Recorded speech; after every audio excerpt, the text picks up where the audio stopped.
आपका दुश्मन।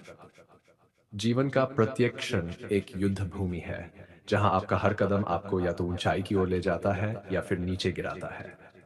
इस युद्ध में सबसे बड़ा योद्धा वही होता है जो अपनी कमजोरियों को पहचान कर उन्हें अपनी ताकत बना लेता है। यह काम और भी जरूरी हो जाता है जब आपके सामने आपका दुश्मन खड़ा हो, क्योंकि दुश्मन केवल आपके जीवन का एक चरित्र नहीं है, बल्कि एक प्रेरणा है जो आपको वह सिखाता है जो आपके अपने मित्र कभी नहीं सिखा सकते। चाणक्य नीति हमें सिखाती है कि दुश्मन केवल बाहरी नहीं होते, बल्कि कई बार हमारे भीतर के भय, असफलता का डर और आलस्य भी हमारे सबसे बड़े दुश्मन होते हैं। लेकिन ये वही दुश्मन है जो हमें आगे बढ़ने और खुद को साबित करने का अवसर देते हैं। दुश्मन का होना आपके जीवन में चुनौती लाता है। एक मजबूत शत्रु आपको हमेशा सजग रखता है, हर कदम पर सतर्कता और धैर्य से चलने के लिए मजबूर करता है। वह आपको कमजोर नहीं होने देता। वह आपके संकल्प को परखता है और आपकी वास्तविक क्षमताओं को सामने लाता है। यही कारण है कि चाणक्य ने कहा था कि दुश्मन को कभी हल्के में नहीं लेना चाहिए। एक छोटे से दुश्मन को भी नजरअंदाज करना आपकी पराजय का कारण बन सकता है। जब भी आप अपने दुश्मन का सामना करते हैं, आपको यह ध्यान में रखना चाहिए कि उसका उद्देश्य आपको गिराना नहीं है, बल्कि वह आपके भीतर छिपी उस शक्ति को उजागर करना चाहता है, जिसे आप भी नहीं जानते थे।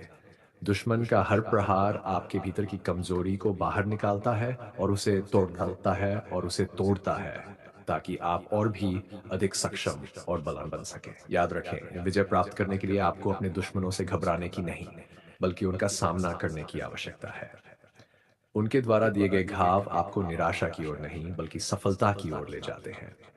दुश्मन की मौजूदगी से घबराना उसी तरह है जैसे किसी चुनौती से पहले ही हार मान लेना।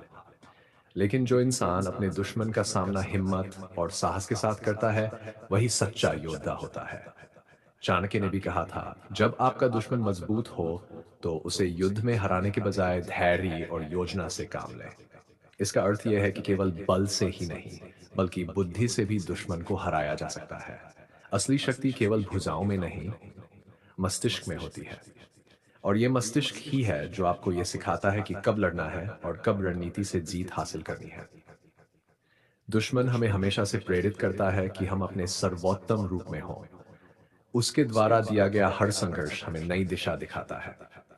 एक महान नेता या विजेता केवल उन चुनौतियों के कारण ही महान बनता है जो उसका दुश्मन उसके सामने लाता है। बिना दुश्मन के न कोई संघर्ष होता है, न ही कोई विजय। दुश्मन आपकी परीक्षा है। वह आपको नष्ट नहीं कर सकता यदि आप दृढ़ निश्चयी हैं। वास्तव में उसका सबसे बड़ा उद्देश्य आपको और भी मजबूत बनाना है। यदि आप अपने दुश्मनों का सामना कर सकते हैं, तो आप अपने जीवन के किसी भी क्षेत्र में सफलता प्राप्त कर सकते हैं। इसलिए अपने दुश्मनों से घबराए नहीं, उन्हें अपनी शक्ति का स्रोत बनाएं। उनका अस्तित्व आपकी सफलता की कुंजी है। जब आप अपने दुश्मनों को इस नजरिए से देखेंगे, तो आप पाएंगे कि उनका होना आपके जीवन में अनिवार्य है। वे ही आपके सबसे बड़े गुरु हैं, जो आपको जीवन के सबसे कठिन लेकिन सबसे आवश्यक पाठ सिखाते हैं। दुश्मन आपको गिराने नहीं आया, वह आपको आपकी असली शक्ति दिखाने आया है। जब आप इस सत्य को समझ जाते हैं, तब आप अपने दुश्मन का धन्यवाद करने से भी नहीं हिचकते। वह वही ताकत है जो आपको हमेशा जागरूक रखती है। उसकी चुनौती आपकी विजय का द्वार है। दुश्मन नहीं, वह तो आपके जीवन का असली प्रेरक है। उसे अपनी ताकत बनाएं और जीवन की हर चुनौती पर विजय प्राप्त कीजिए।